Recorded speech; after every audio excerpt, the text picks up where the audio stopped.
Gente, ¿cómo están? Bienvenidos a otro video en el canal y este es otro video especial con otro invitado especial. Hoy tenemos a Beto, que si estás en el mundo del Power seguramente lo conozcas, pero si no lo conoces, Beto es 2 veces campeón del mundo y ha logrado muchas más cosas que vamos a charlar hoy, así que no me voy a anticipar a esto. Así que Beto, bienvenido al canal y un placer tenerte en un video. Bueno, lo primero de todo, muchas gracias a ti por invitarme y nada, un saludo a todos los que nos estén viendo o escuchando y espero que a todos les ayude y que les guste el canal. Sí, sin duda. Bueno, como le charlé con Tony la semana pasada, la intención es sacar una conversación medio orgánica, algunas preguntas que preparamos y charlamos para tener una guía, pero al fin y al cabo es que sea una charla natural. Yo soy muy pro de los videos de no ser súper estructurado y que salga una charla. Es como si nos encontrásemos en un mundial y nos pusiéramos a hablar y pusiéramos esa grabación para todos, para que escuchen. A mí es el contenido que más me gusta disfrutar y ver y creo que es el que más se aprende, Sí, así por que es supuesto. sin lugar a dudas. Sí, sí. Para empezar igual, vamos a ir con las preguntas y después de ahí seguimos. Entonces, lo primero que quería charlar es un poco para entrar en conversación, es algo de tu actualidad ahora y un poco qué te estás preparando ahora para ponernos en contexto y cuáles son los objetivos a mediano y largo plazo. Vale, genial. Pues bueno, primero me voy a presentar así un poco muy rápido para el que no me conozca. Bueno, me conoce todo el mundo como Beto, realmente me llamo Alberto y yo llevo compitiendo en powerlifting ya 7 años, he sido 2 veces campeón del mundo junior, 2 veces campeón de España Open y aunque los últimos años han sido muy buenos, la verdad, o sea, he tenido victorias casi todos los años y he estado muy contento. Desde mi última victoria, que fue en 2023, el Campeonato del Mundo Junior, pues 2024 lo pasé con bastantes lesiones, me rompí varias veces el aductor y a principios de este año también he tenido alguna otra lesión con el aductor principalmente y finalmente competí en el Campeonato Europa Open en marzo, pero no fue un buen campeonato porque también a 4 semanas de competir también tuve una pequeña rotura que me permitió competir, pero no a mejor nivel. Entonces, ahora mismo el objetivo era simplemente recuperarme, eso era lo principal. Entonces, en cuanto acabamos el campeonato, lo primero que tuve fue como una semana, un mes más o menos, un bloque pequeño de otra vez adaptarme de nuevo al volumen y otra vez ir cogiendo forma, porque al final llevaba muchos meses, bueno, años, encadenando competiciones cada 3 meses y al final no había tenido tiempo de hacer una preparación, de crear una base de nuevo, por así decirlo. Entonces, nada, justo después de eso, pues estaba haciendo unos 9 semanas de bloque más específico otra vez para acabar tirando RMs y ver un poco. Iba a ser como un simulacro de cara a lo que luego íbamos a hacer en el Nacional, que compito en octubre, para asegurarnos de que no nos iba a dar problemas de lesiones, etcétera. Y bueno, ha ido bien para el contexto en el que venía las lesiones y eso. Al final he hecho 705 en total, que no es mi mejor nivel, estoy a 20 kilos de mi mejor nivel, pero bueno, estoy contento para todo lo que me haciendo. Entonces, ahora ya un poco en el contexto, pues lo que viene ahora es sobre todo pues volver a sentirme bien, volver a sentirme fuerte, volver a tener confianza y después de estos 2 años de lesiones, entonces el siguiente campeonato va a ser el nacional en octubre y la idea va a ser hacer el mismo bloque que hemos hecho, repetirlo exactamente igual porque no tengo ninguna lesión, entonces ahora mismo la prioridad va a ser no lesionarme y simplemente poder competir sin ningún tipo de problema y a lo mejor es lo que mejor no me funciona a la hora de mejorar de momento, pero la prioridad, como digo, es simplemente poder llegar a competir. Entonces, bueno, eso es un poco a medio plazo, que es en 3 meses el Campeonato de España, y luego si gano, que espero ganar, si todo va bien, yo confío en ganar, el objetivo sería después el europeo el año que viene, el Europeo Open, y seguramente el Mundial también me gustaría ir. Sí, hablando un poco del tema lesiones, yo creo que está bueno para charlar. Creo que son 2 cosas que me gustaría poner en la mesa hoy. Que uno es, o sea, sé que has afrontado lesiones y yo soy un especialista en lesionarme yo también, así que lo conozco muy de primera mano. Y también es una cosa que también es muy aplicable para todos. O sea, seguramente todos los que están escuchando esto, si compiten o entrenan, seguramente han lidiado con eso. Entonces, para tocar un poco con el tema planificación y el tema de lesiones, que son un poco 2 cosas para hacer énfasis hoy. Quiero saber cómo han variado tus planificaciones con las lesiones que has tenido, más allá de lo obvio de, bueno, obviamente el peso en la barra va a bajar, etcétera, pero más allá de las cosas súper obvias que todos saben, si hay algo en especial que hayas tenido en cuenta para las recuperaciones con tu planificación y cómo las afrontás aparte de la planificación de un punto de vista mental. Pues en primer lugar, respecto al tema de programación y planificación y eso, a ver, de todo eso realmente se encarga mi entrenador, que es Oscar Sánchez Coach, ¿vale? Para quien no le conozca. Y al final lo primero que quiero decir a la gente es que eso depende mucho de la persona. Es decir, lo que yo haya aplicado seguramente no te sirva a ti y lo que aplique tu atleta favorito seguramente tampoco te va a servir. Porque cada lesión es diferente, cada persona es diferente. Entonces, lo primero que hay que hacer, que es lo que hicimos nosotros, es analizar de dónde vienen esas lesiones, qué es lo que has venido haciendo y cómo puedes corregirlo, por así decirlo. Entonces, yo realmente, las lesiones, como he comentado, eran roturas musculares del aductor, ¿vale? Y que me surgían en el peso muerto, nada más despegar. Y normalmente a más de una repetición. Entonces, precisamente lo que hicimos lo que hemos hecho ha sido ser muy, muy conservadores con la sobrecarga del autor y sobre todo con el volumen de entrenamiento. Entonces, sentadilla y press de anca, o sea, y peso muerto, perdón, son por supuesto los más problemáticos, sobre todo peso muerto. Entonces, en sentadilla lo que hemos hecho ha sido, hemos bajado el volumen, antes estábamos haciendo 4 series normalmente por sesión, 2 días a la semana. Ahora estamos dejándolo en 3 series y sobre todo a una intensidad no muy alta. Tenemos una single, más o menos cada 2 semanas tenemos una single, pero es una intensidad no muy alta. Y luego, además de eso, también uno de los días lo hacemos con rodilleras rígidas y otro día con rodilleras flexibles. El motivo es que con las rodilleras rígidas, aunque no es mi objetivo, porque mi objetivo realmente son los campeonatos internacionales en los que yo no puedo competir con rodilleras rígidas, realmente las rodilleras rígidas me van a ayudar abajo. Entonces, al ayudarme abajo, van a forzar menos el autor, que es donde más se involucra, y así le metemos menos sobrecarga y lo cuidamos un poco. Ese es un primer lugar respecto a la sentadilla. Y luego, respecto al peso muerto, hemos bajado muchísimo el volumen. Mucho, mucho, mucho. Antes lo mismo, estaba haciendo a lo mejor 3 series a 4 repeticiones, algo así. Y ahora estoy haciendo un día de convencional para no forzar nada al autor y otro día de peso muerto sumo, pero es simplemente 2 clusters de 2 repeticiones. Entonces, y además con cargas bastante sencillas. Entonces, como digo, es bastante sencillo. Lo que pasa es que la única otra diferencia que ha habido también es que hemos un poco ondulado más las cargas. Antes hacíamos solamente una progresión bastante lineal de las cargas. Empezamos el bloque fácil y poco a poco íbamos subiendo en volumen e intensidad.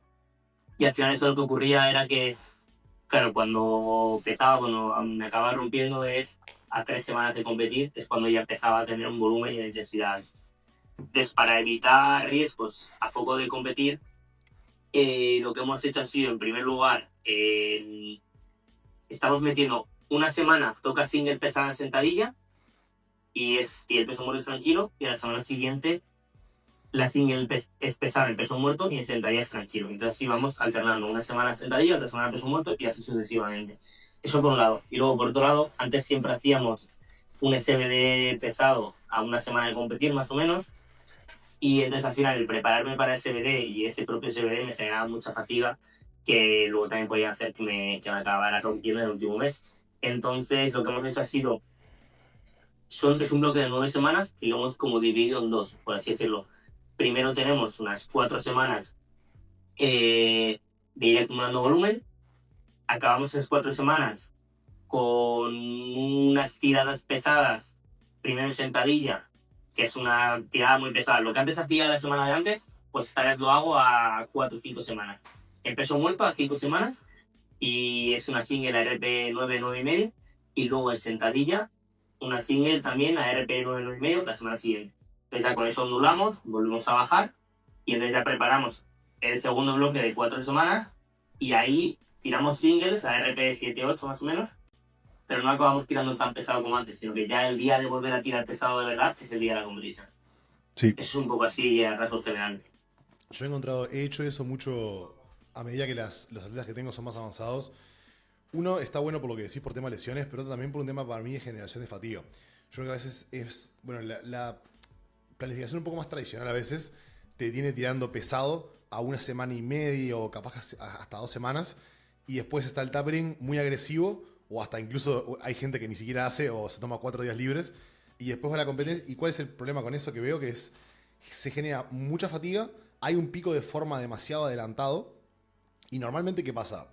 Salvo que seas la gente que entrena Joey Flex, que parece que a la semana de competir ya están todos al 100%, es que después de una competición o una toma de marcas, hay una bajada de nuestra capacidad de fitness, digamos, porque para llegar a ese pico de rendimiento hubo un pequeño taper y después la fatiga que se genera hace que la semana siguiente sea bastante mala también. Entonces, una cosa que he reestructurado es exactamente eso que decís, que es hacer una tirada pesada el mesociclo anterior y después como una construcción y que la tirada pesada del mesociclo siguiente sea ahí en la competición. Eso creo que está muy bueno, tanto por lesión.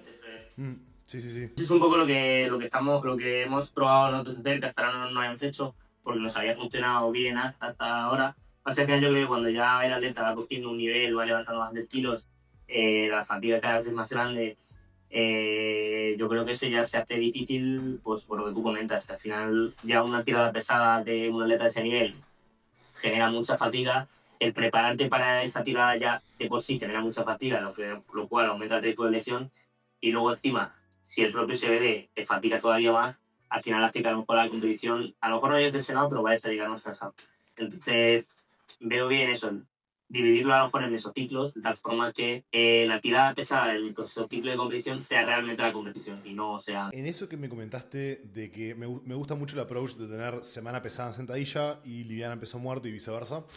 ¿Hubo un cambio en tu split semanal de lo que venías haciendo antes de las lesiones en cuanto a cómo lo distribuías y si hubo un cambio, por qué fue? O sea, o cómo se vio. Sí, sí ha habido cambios. El primer lugar es que antes yo normalmente hacía lunes sentadilla, martes peso muerto y luego viernes sentadilla y peso muerto. Lo que pasa es que eso, el problema que me generaba es que, claro, si el lunes hacía sentadilla y luego el martes hacía peso muerto, muchas veces al peso muerto llegaba fatigado, luego el viernes otra vez volvía a hacerse el peso muerto, me fatigaba todavía más. Entonces al final lo que ocurría era como que durante toda la semana, aunque no hubiera un pico muy grande de volumen en 2 días concretos, pero toda la semana tenía algo de trabajo de autor. Entonces yo creo que no terminaba de recuperarse del todo. Entonces hemos cambiado un poco eso y ahora lo que estoy haciendo es el martes, tanto la sentadilla como el peso muerto, aunque son ligeros, o sea, es el día de sentadilla con rodillas rígidas y de peso muerto convencional, de todo está tu trabajo de autor, pero es juntarlo en el mismo día para luego descansar el jueves y el viernes hacer sentadilla y peso muerto juntos, el día pesado, bueno, realmente sería solo pesado uno de los ejercicios, pues estamos alternando, como te he comentado antes, de semana a semana, pero esa es un poco la idea. Antes a lo mejor se distribuía más el volumen del autor o de toda la semana, ahora simplemente es martes un día de pierna y viernes otro día de pierna, y así aunque se concentra más en esos días, tengo más días para descansar en las sesiones. Y sobre todo, ya digo, el hecho de que no haya intensidad de los dos ejercicios en una semana, sino que una semana es prioritaria para el ejercicio y otra semana para otro. Sí, está bueno, eso me gusta. Ahora con lo que dijiste me dio interés saber, y posiblemente es la pregunta que estemos más tiempo hablando, me gusta mucho saber cómo se ve una preparación entera en tu entrenamiento y por más de que no lo estés escribiendo en tu caso, saber un poco también por qué se da. O sea, si hacen, por ejemplo, bloques muy distintivos, ¿por qué es eso? O si no, hay gente que no hace bloques y hace, por ejemplo, singles continuos por los 4 meses.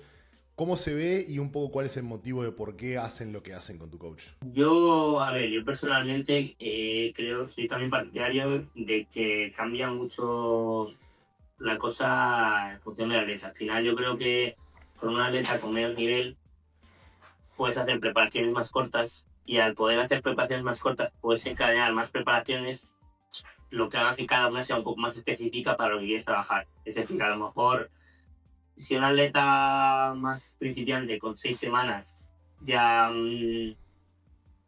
ya es suficiente para un bloque, pues puedes acumular más bloques de 6 semanas a lo largo del año y entonces a lo mejor te puedes permitir tener tiempo para hacer algún bloque de 4 semanas mucho más específico en hipertrofia, por ejemplo, o algo así no tan específico para los básicos. En cambio, ya con un atleta más a lo mejor de mi nivel, en el que ya tienes que tener en cuenta muchas variables como las lesiones, como tienes todo el histórico de lo que le ha funcionado mejor, tienes de lo que le ha funcionado peor. Luego además tarda mucho más tiempo en llegar a un pico de forma. Yo creo que ahí se complica más el hecho de hacer bloques muy diferenciados. Y entonces, en general, creo que ahí casi que los bloques son mucho más parecidos entre sí. Entonces, realmente lo que depende mucho del calendario, pero normalmente si tenemos tiempo, lo que solemos hacer es un bloque a lo mejor más de adaptación, por así decirlo, depende un poco del contexto en el que venga. Si vengo de lesiones, por ejemplo, pues un bloque más para prevenir esas lesiones, o si vengo de, pues si justo me pilla, que justo acabo de competir y quiero aprovechar un poco para viajar o lo que sea, pues desconectar un poco mentalmente, pues lo he dicho, a lo mejor me dejo un mes más tranquilo, que eso solemos tener tiempo para hacerlo. Y lo he dicho, el primer mes suele ser de adaptación o tranquilo. Y luego ya sí que empezamos. Antes sí que hacíamos un poco más de distinción, teníamos a lo mejor un bloque un poco más, con un poco más de volumen, y luego las últimas semanas antes de competir sí que teníamos más intensidad. Pero ahora sí que la verdad que realmente no hay mucha distinción, sino que ya es un bloque bastante más complejo, bastante más individualizado para mí. Y es un bloque en el que literal lo que hemos hecho en el bloque anterior para ahora recuperarme es lo mismo que vamos a hacer para el Nacional. Porque al final es algo que hemos visto que nos ha funcionado bien, sin lesiones, y de momento queremos repetirlo. Entonces, como te digo, ahora sí que estamos en un momento un poco de transición. Entonces, ahora sí que vamos a repetir exactamente el mismo bloque, no vamos a hacer una diferenciación muy grande. Realmente yo llevo muchísimo tiempo, sigue siendo que ahora, por el nivel que tengo, estamos tendiendo más a meter más intensidad que volumen. Yo cuando tenía eso, 19, 20 años, luego a 3 años en el Power, metía mucho volumen de entrenamiento, metía a lo mejor sentadilla 4x6 y luego 4x8 otro día, incluso algunas veces hacía 5 series, muchos accesorios. Entonces eso me sirvió para construir mucha masa muscular, para generar una muy buena base de volumen, pero ahora ya creo que no me hace tanta falta y ahora sí estamos metiendo más intensidad. A lo mejor estamos más en torno a 3 4 repeticiones y simplemente con 3 series me está siendo suficiente. Va casi es un poco diferente porque ahí sí que meto un poco más de volumen, pero lo dicho, con el tiempo, con los años, hemos tendido a cada vez hacer más intensidad y menos volumen. Y luego, entonces, cuando este bloque, como digo, sí que va a ser más, como te he comentado antes, ¿vale? Y van a ser dos bloques exactamente iguales, sin ningún tipo de distinción, pero sí que cuando acabe este campeonato, sí que queremos volver a probar cosas que creemos que me van a venir bien de cara a trabajar todo lo que no he podido por las lesiones. Y entonces, cuando acabe este campeonato, sí que vamos a meter ahí un bloque mucho más específico de trabajar puntos débiles, como por ejemplo, ahora como estuve un tiempo con las rígidas y con problemas en el autor, pues noto que el rebote perdí bastante rendimiento en el rebote de sentadilla. Entonces, queremos meter, por ejemplo, sentadilla pin para trabajar más específicamente ese rebote. Luego, en peso muerto, también noto que he perdido mucha chispa a lo mejor en el despegue porque voy con miedo. Entonces a lo mejor ahí probamos a meter de nuevo series a más repeticiones fáciles para, para de nuevo coger esa chispa en el rebote, esa comodidad y esa confianza en el rebote. Pero eso será después del campeonato porque ahí de nuevo volveremos a tener tiempo hasta el siguiente campeonato. Entonces lo dicho, yo creo que sobre todo es ver un poco el calendario y al final mi forma de verlo es o sea, si tienes las semanas justas para el siguiente campeonato, pues te toca adaptarte y hacer otro bloque más o menos igual de cara a competir y ya está. Si por lo que sea tienes la suerte de que tienes mayor separación entre campeonatos, pues a lo mejor aprovechar 1 o 2 meses, depende del tiempo que tengas, para hacer un trabajo un poco a lo mejor más específico de los puntos de vista que quieres trabajar o incluso a lo mejor no específico de algo que quieras trabajar, sino simplemente para que el atleta pueda desconectar mentalmente, que también es muy importante, o recuperarse de lesiones o cualquier cosa así. Al final va a Claro. depender, yo creo, siempre mucho del calendario. Bien, sí, sí. Bajando a la práctica, digamos que yo me cruzo con la planificación de Beto, la abro, esos 4 meses previo a una competencia, ¿cómo se ve cada levantamiento? Por ejemplo, pasás de ser series planas para acumular volumen a top sets, haces top sets todos los mesociclos, ¿en qué rango estás? Si estás siempre en singles, ¿cómo se ve en la práctica eso? Pues a ver, voy a decírtelo por ejercicios porque como te digo, al final ya con el nivel de experiencia que yo tengo, ya cada ejercicio lo trabajamos de una forma muy diferente. No es como al principio que sí que eran más parecidos todos. Entonces, en primer lugar, la sentadilla, que es lo que mejor me ha funcionado y que literalmente llevamos repitiendo lo mismo 2 años, porque me está yendo bastante bien. Realmente tengo un día ligero, 5 series, 6 repes. Otro día también ligero, 5 series, 6 repes, pero con gomas. A RPs muy fáciles, o sea, RP 6. Y luego tengo un día que es más pesado, que es el día pesado, y ese día tengo una single, una top set A4 y luego 3 series A2 desde con gomas que me ayudan. Mm. Esto lo hemos metido principalmente porque la idea era acumular volumen de entrenamiento, porque queríamos que venía bien en banca, pero sin forzar el pectoral, porque muchas veces yo me lesionaba el pectoral. Entonces, por esto metimos las gomas para que me ayudaran justo, o sea, para que reducir estrés en la parte de abajo, que es donde el pectoral más se va a involucrar. Y luego el día pesado sí que dejarlo para ser un día pesado y acostumbrarme a cargas altas, a singles, etcétera. Y eso lo llevamos haciendo prácticamente 2 años y ahí sí que sí que seguimos subiendo muy linealmente. Empezamos a lo mejor la single con RP6 y la acabamos con RP8-9. Entonces eso lo he hecho muy lineal, muy sencillo y ya está. Luego en sentadilla, como te he dicho, tenemos un día que es como el secundario, que es a 3 series, no, 2 series de hecho, 4 repeticiones y en este caso con todavía las rígidas, ¿vale? Cuando me prepare para el nacional, con poder utilizar las rígidas para competir, pues el día secundario utilizaré las blandas. O sea, en función del campeonato que vaya a ser. Y ese día es un día tranquilo, RP6 más o menos, y tranquilo. Y eso es todas las semanas. Y luego el único día que cambia es el otro, el día principal, por así decirlo, que cuando me toca pesado, tengo una single y luego 2 series A4. Y cuando me toca ligero, pues simplemente 3 series A4 y ya está.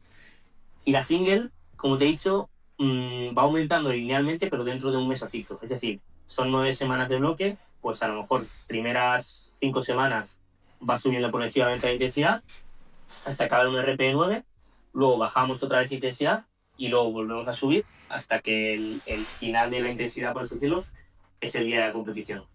Eso por un lado, y luego el peso muerto es exactamente igual. Tenemos un día ligero de convencional a 4 repeticiones, que coincide con el día ligero de la sentadilla. Eso se mantiene igual todo el bloque. Y luego, y luego el día pesado, cuando me toca hacer pesado en peso muerto, tengo la single y ya está. O sea, ese día hago una single y nada más. Y lo mismo, la intensidad va subiendo hasta llegar a las 4 semanas. Y en la cuarta semana tiro una single más pesada, RP9, luego vuelvo a bajar y luego vuelvo a subir otra vez hasta el campeonato. Y luego, si ese día, esa semana no toca pesado en peso muerto, simplemente la clase que te comentaba antes, 2 clases a 2 repeticiones y listo. O sea, es bastante monótono todo en general y no hay mucho cambio entre semanas.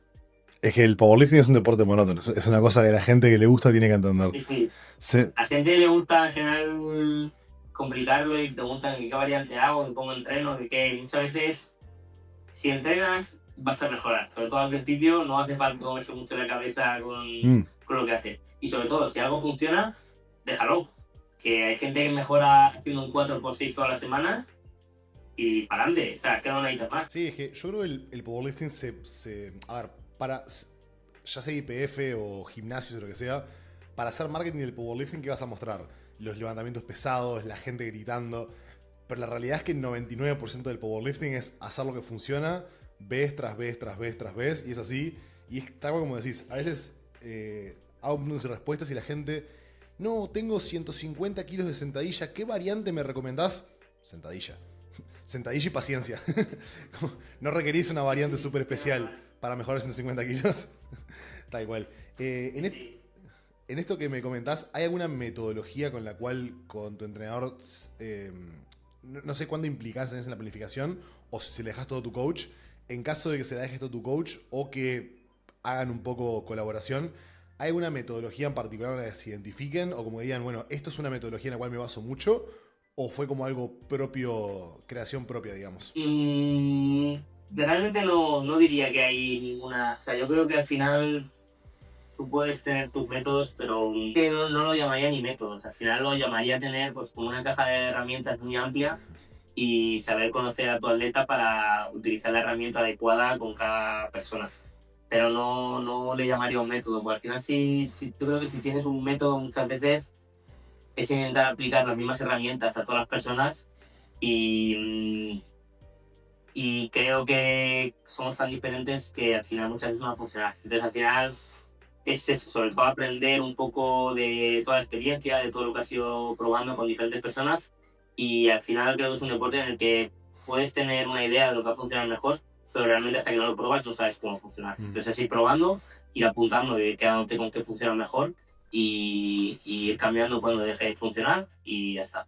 Entonces, sí que hablamos mucho el entrenador y yo, o sea, al final ya nos conocemos muchísimo, y yo siempre que hago un bloque yo le doy mis sensaciones, le digo, pues mira, yo he pensado esto, yo probaría esto, yo lo veo así y tal, y luego él hace lo que, o sea, yo hago lo que me manda, entonces luego él tiene en cuenta mis opiniones y luego él decide lo que hacer, es decir, a lo mejor yo le doy una opinión que aunque puede tener sentido, él prefiere probar otra cosa, pues lo que se hace lo que él dice y punto. Pero sí que normalmente muchas veces lo que yo le digo coincide con lo que él había pensado antes de hablarlo.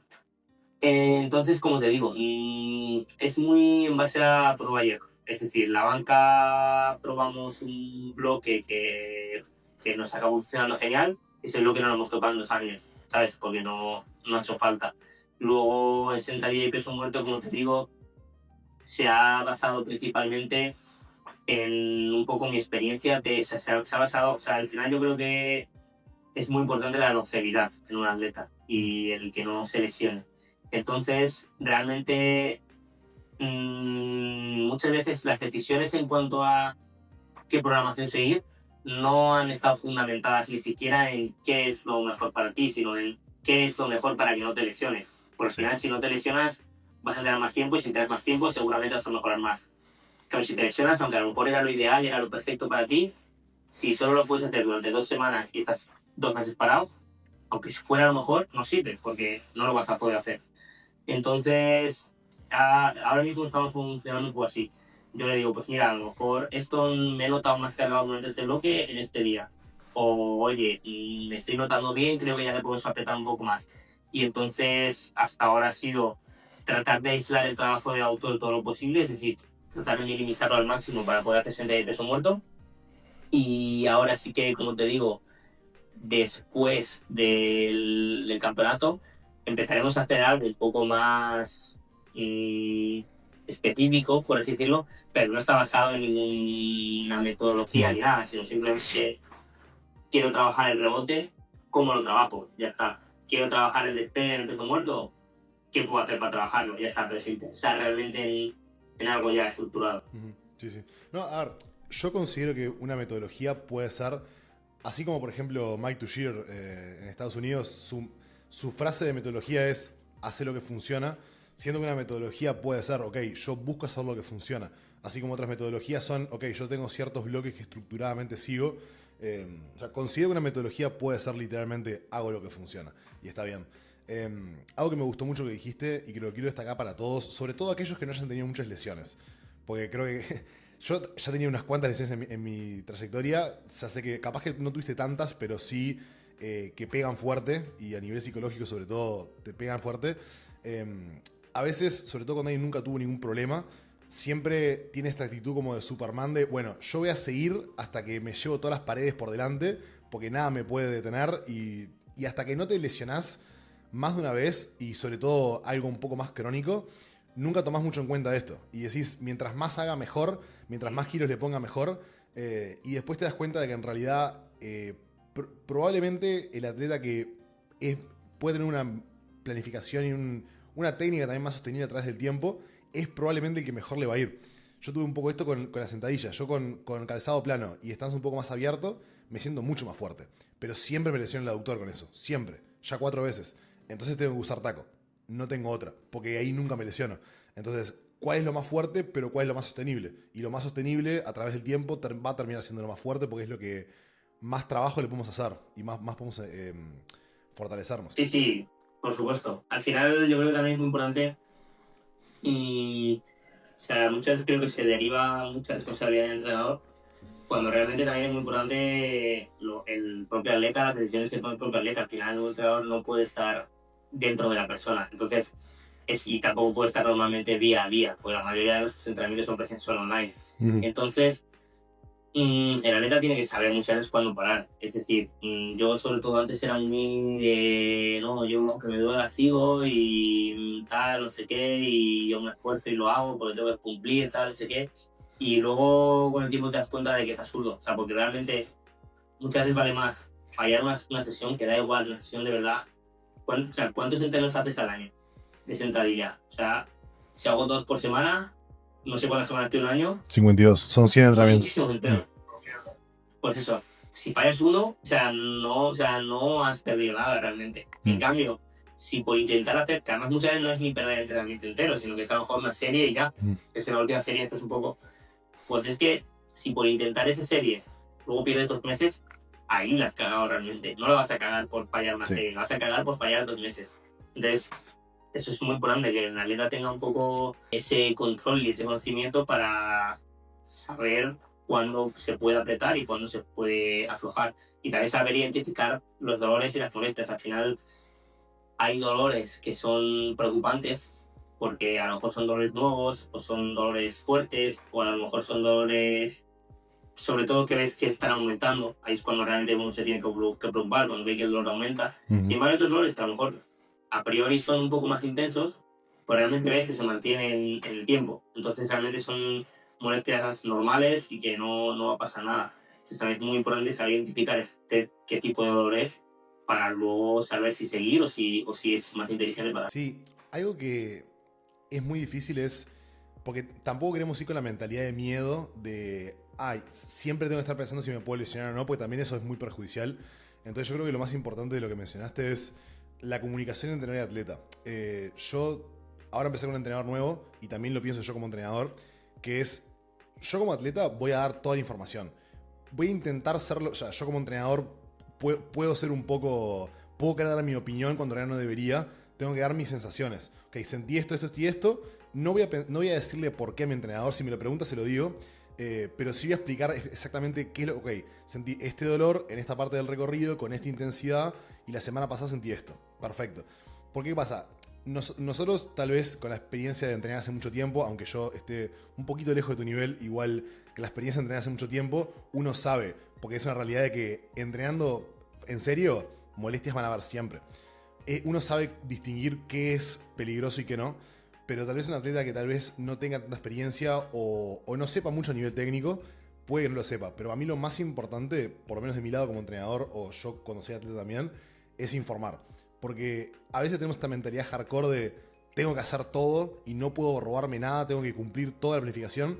Y lo respeto eso, y eso también lo que lleva a que alguien progrese esa mentalidad. Pero a veces uno no sabe dónde poner el punto. Por eso es ahí fundamental comunicar al entrenador exactamente lo que sentiste, cuándo lo sentiste, y que no te juegue el ego a decir, no voy a decir nada porque si digo algo, admito derrota. Y comunicarse con el entrenador, absolutamente fundamental. Sí, al final eso es muy importante porque el entrenador siempre va a estar ahí para ayudarte y va a querer lo mejor para ti. Entonces, el entrenador le da igual, o sea, quiere decir, le da igual que tú hayas fallado, o sea, realmente le da un poco igual que tú hayas fallado o que tú tengas algún dolor o algo, porque realmente no lo tiene él, lo tienes tú. O sea, es decir, él lo único que quiere es ayudarte.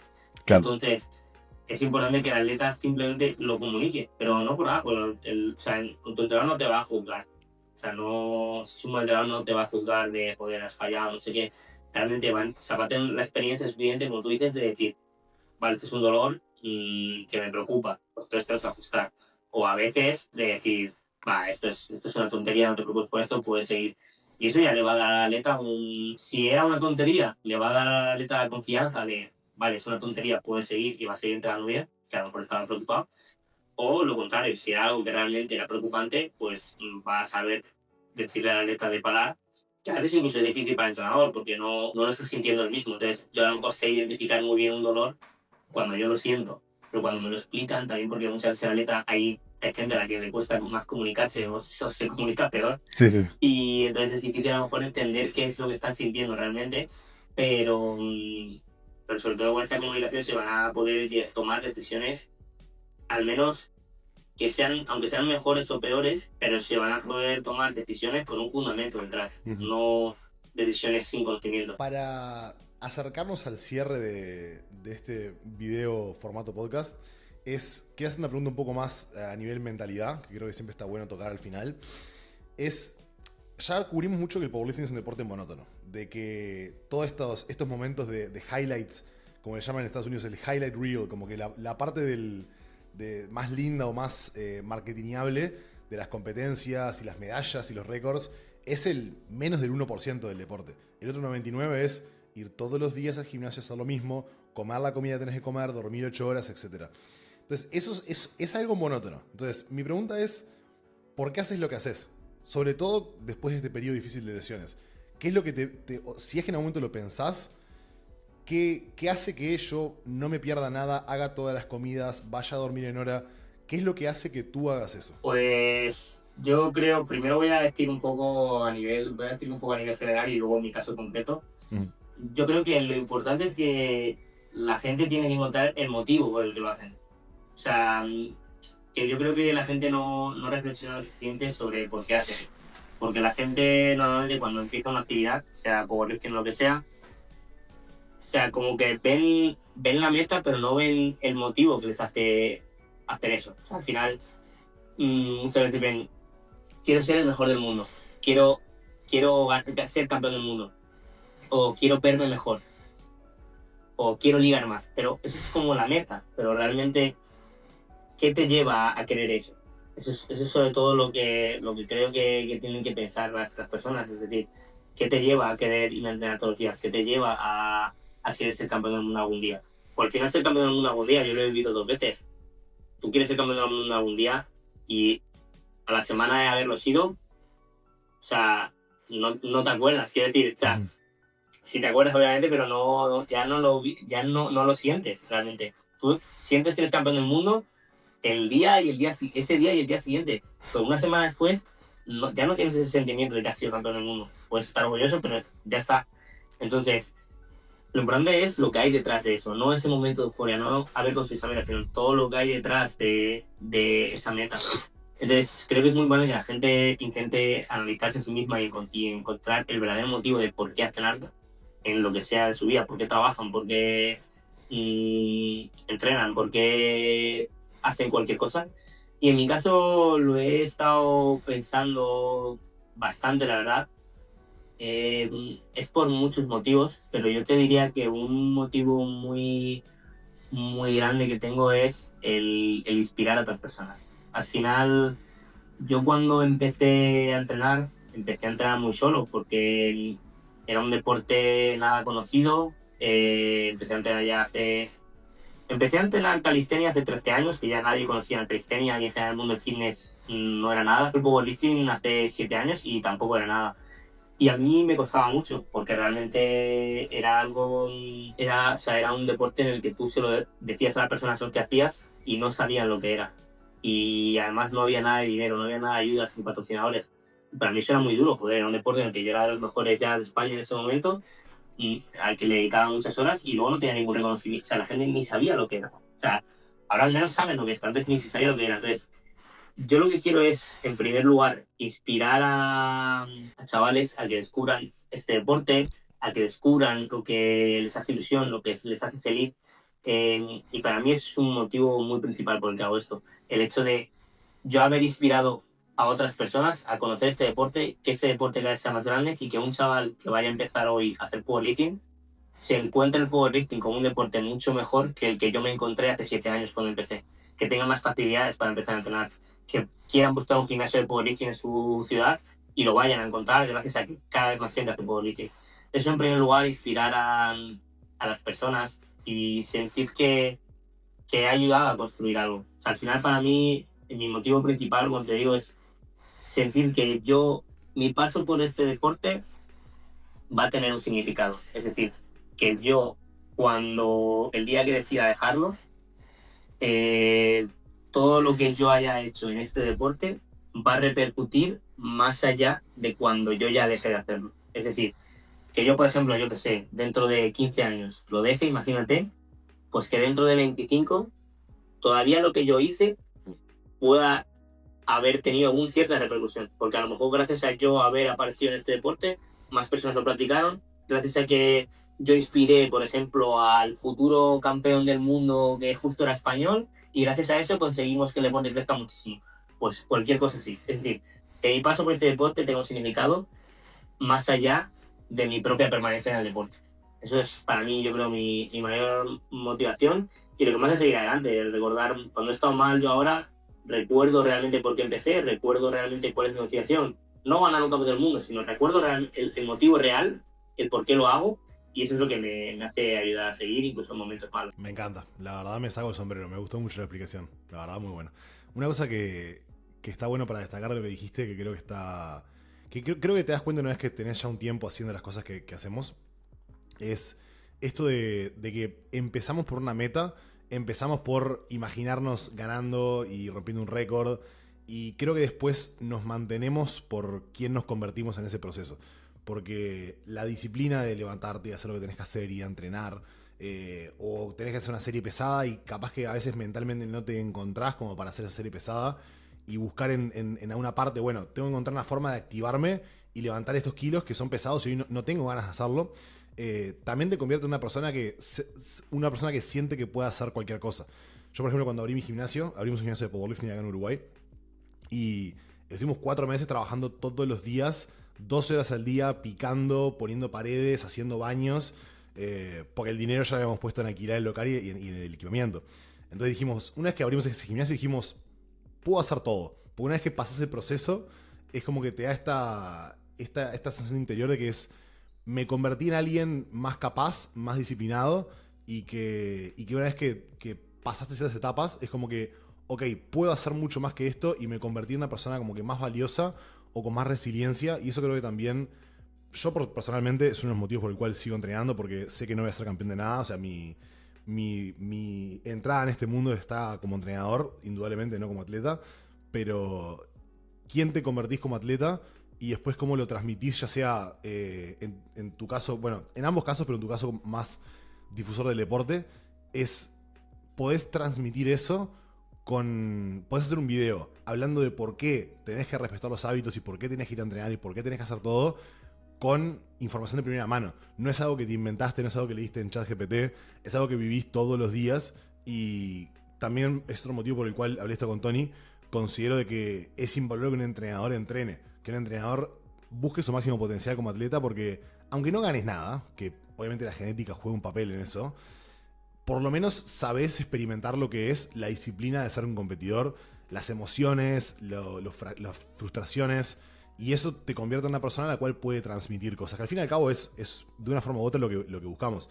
En tu caso es inspirar a las personas, como entrenador también es guiarlos, enseñarlos y llevarlos a más. Y si uno no vive en carne propia esas cosas, después si intentás hablar de eso es vacío, porque no lo sentís, no lo sabes realmente. Sí, por supuesto, al final yo creo que yo soy muy partidario de que al final la teoría está bien, pero una teoría sin práctica muchas veces está vacía. Entonces, creo que muchas veces tienes que sentir, o sea, tienes que atreverte a vivir experiencias, salgan bien o mal, porque a lo mejor saben mal, pero el simple hecho de haber vivido esa experiencia te hace entenderla mucho mejor. Y creo que te va a hacer luego entender a otras personas mucho mejor, y que en el futuro a lo mejor se hagan experiencias que a lo mejor no son iguales, pero que puedes aplicar todo lo que aprendiste de esa otra experiencia. Y creo que eso es lo más valioso. 100%. Bueno, Beto, te agradezco muchísimo por tomarte este tiempo. La verdad que creo que fue un video re útil y creo que a mucha gente le va a entretener y le va a servir. Y lo último que quiero que nos dejes es una frase o un concepto que te gustaría transmitirle a la gente que tome en cuenta.